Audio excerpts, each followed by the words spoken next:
Starting an online brand used to be, months of just guessing, followed by that endless spreadsheet anxiety. Oh, absolutely. Total guesswork. But today, these specialized AI tools, they can take, 3 months of that painful, slow research and just convert it. Into 3 days. 3 highly focused days of strategic planning. That speed, that right there is the ultimate competitive edge in modern commerce. Yeah. It's not even negotiable anymore. Welcome back to the deep dive. Today we are dissecting the blueprint for building a successful online brand, a focused, powerful brand, using this new generation of AI e-commerce tools. Yeah, that's the mission. We've got a comprehensive guide in front of us that really demonstrates a complete shift in thinking. We're moving from the old way, just, hoping you picked a good product, And crossing your finger. to the new way. Yeah. Strategically engineering a solution based on pure data. And what's so fascinating here is that the goal isn't just about optimization, it's intelligence. We're going to reveal how this specialized AI moves the entire process from, blind optimism to strategic data-backed decisions. We're going to cover a lot today. How to find these hidden trends, what the secret language of negative customer reviews actually sounds like, and sourcing products like a high-level pro. And critically, how to avoid those deadly mistakes that just kill most startup capital right out of the gate. And just to be clear, when we say AI e-commerce, what are we talking about? We're talking about using a specialized robot connected to real-time market data. Okay, so not just a chatbot. Definitely not just a chatbot. All right, let's unpack this core strategic shift.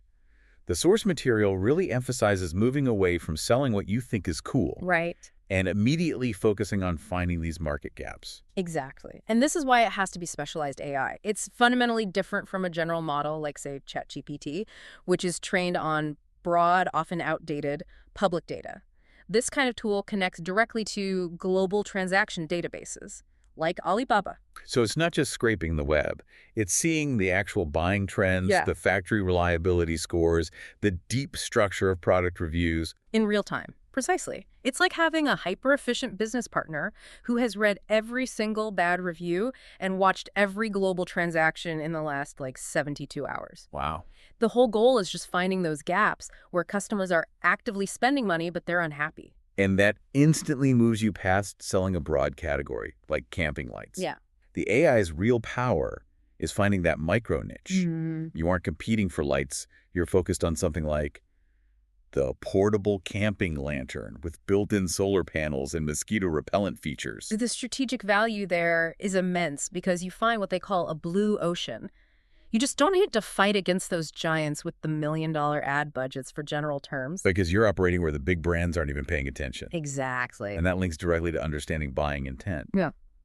Once the AI pinpoints that micro-niche, you have to ask why people are searching for that specific item. Right. Is that portable power station being bought because people are, remote working from parks? Or is it because of the increase in emergency power outages and natural disasters? And understanding that reason changes absolutely everything about your marketing. If it's for remote work, you shouldn't be using rugged mountain climbing photos in your ads. No, you should be marketing it with clean, modern photos of someone in a cozy coffee shop. That why saves you thousands in wasted ad spend. So if that speed to market is the key, what's the ultimate strategic advantage of finding these tiny micro-niches? It's about minimizing competition and lowering ad costs dramatically. Which brings us to what the guide calls the pain point flip. This is the fun part. Okay. The strategy is to find an existing product that only has, say, a 3-star rating and use AI analysis to fix its exact flaws. Then you relaunch it as a 5-star brand. You stop guessing what to improve and you start listening to these patterns of pain. I find this genuinely counterintuitive. I mean, most sellers would look for 5-star products to just copy. But the source gives this fantastic example, analyzing negative reviews for ergonomic office chairs under $150, and then grouping the complaints. Yeah, they grouped them into 3 buckets: comfort, durability, and assembly. And the surprising insight the AI revealed was that assembly bad instructions or, missing parts was actually a bigger, more common complaint pattern than the comfort of the chair itself. That's amazing. Yeah. I would have bet money on comfort being the top complaint. But that shows the depth AI provides. Most sellers are just focused on physical features. But the AI shows that the experience of assembly is often the real gap. And think about the implication there. If 70% of negative reviews are about how hard it is to put together, and you engineer a chair that comes 90% pre-assembled, Yeah. you've already won the market. It almost doesn't matter what the foam density is. And this allows you to justify a premium price. Mm. If the AI tells you, hey, people hate that the cheap plastic wheels scratch their new wooden floors, your job is clear. You're no longer just selling a chair. You're selling floor protection. Exactly. You're solving a specific noisy problem.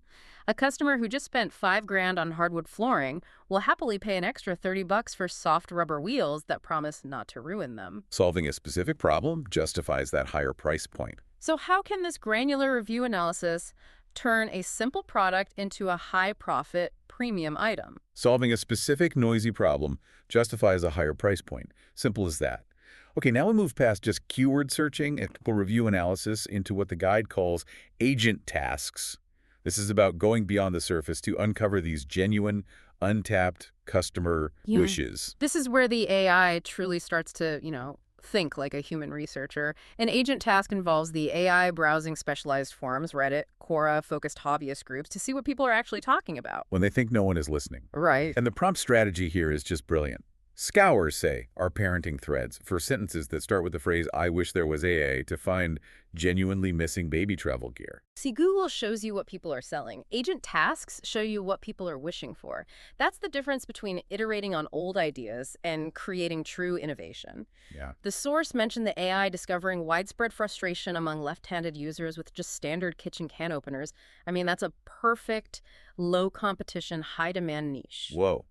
Imagine scaling that listening process to 1 billion forum queries across every niche, just instantly surfacing only the pain points and the wishes.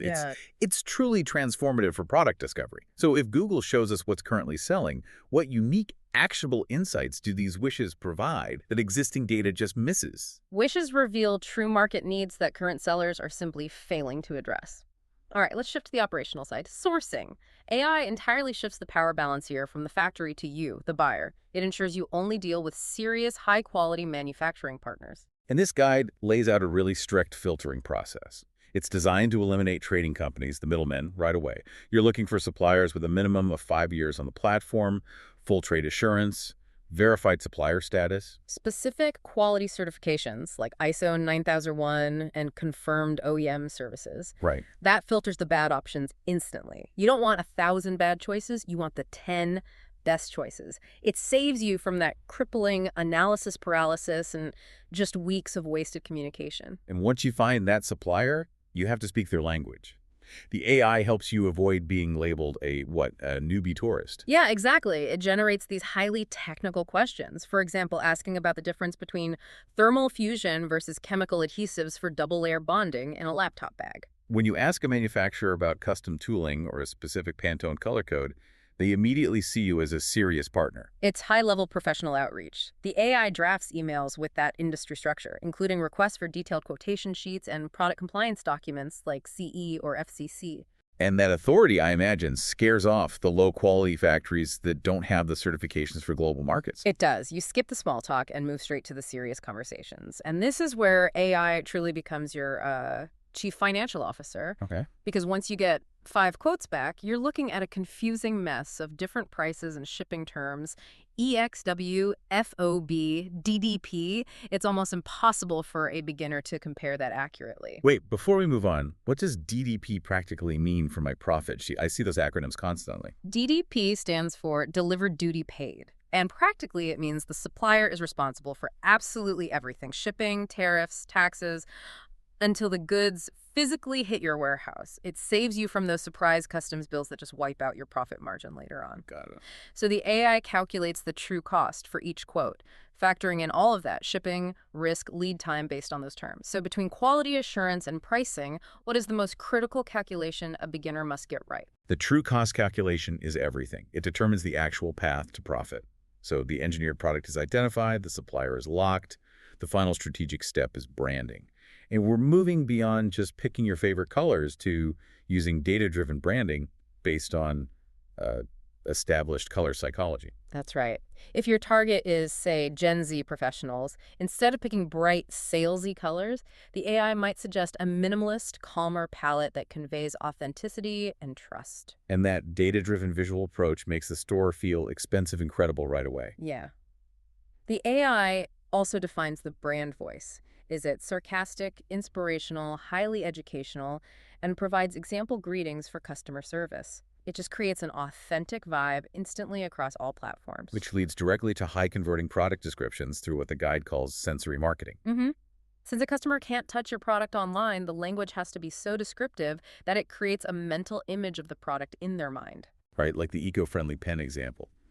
You still use that FAB framework features, advantages, benefits, but you focus heavily on the sensory experience. You're describing the weight in the hand, the faint smell of the recycled wood, the satisfying glide of the ink on the page.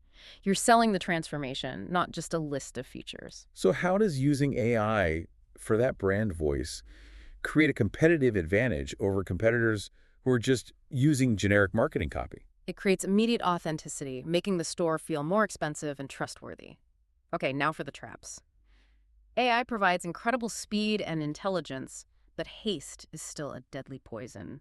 You have to protect your capital by actively avoiding these three major mistakes the source highlights. Mistake number 1, digital blindness. The biggest rookie mistake is assuming that a high AI score for a supplier or a product equals high quality. It doesn't. The absolute unbreakable rule. You must always order a physical sample. An AI can analyze 10,000 data points on paper, but it cannot touch the fabric to verify it's not itchy. It can't smell the plastic for toxic odors. You have to stress test it yourself. I still wrestle with prompt drift myself when I'm trying to find reliable suppliers who aren't overselling their capabilities, so you can never, ever skip the physical check. Mistake number 2, hidden margin. This is the $2 product that somehow becomes a $10 nightmare by the time it reaches your warehouse. Right. Beginners forget that shipping often charges for space, not just weight. That's volumetric weight. A light, fluffy pillow is extremely expensive to ship. This is why you must demand those DDP quotes. So you know the full landed cost upfront, including all the tariffs and taxes. If your profit margin isn't at least 30% after every single fee is paid, The math doesn't work. the math doesn't work. You have to be willing to walk away. And the final trap is the generalist trap. Greed kills growth. You cannot try to build a general department store selling 20 unrelated items. No, you use the AI to become the undisputed king of a single micro-niche, something absurdly specific like pink orthopedic collars for senior cats.